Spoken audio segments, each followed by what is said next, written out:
Nýjar uppljóstranir sýna að Ísland meðal 23 ríkja sem sagt hafi unnið náið með þjóðaröryggisstofnun Bandaríkjanna að gagnaöflun. Sendifulltrúar þýskra yfirvalda eiga í dag fundi í Washington með helstu fulltrúum Bandaríkjastjórnar til að ræða hleranahneykslið sem hefur valdið úlfúð í samskiptum Bandaríkjanna og Evrópu. Sendifulltrúar þýskra yfirvalda komu til Washington í dag til fundar við fulltrúa í Bandaríkjastjórn til að ræða hlerunarmál. Þar verða viðstaddir þjóðaröryggisráðgjafi Obama Bandaríkjaforseta og leyniþjónustu stjórar Bandaríkjanna.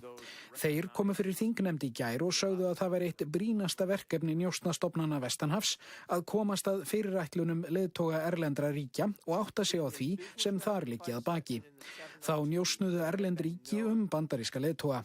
Því voru Þjóðverjar fljótir að vísa á bug, sögðu slíkt ekki gert í þýska sendiráðinu í Washington.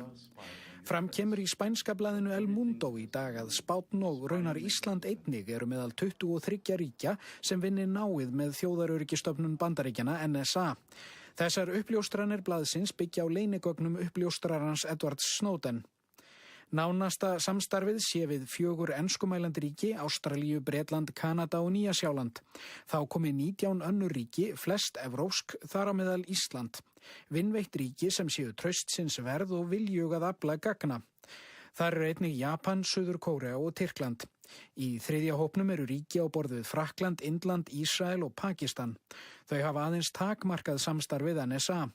Ekki vitað hve mörg ríki í þessum hópi.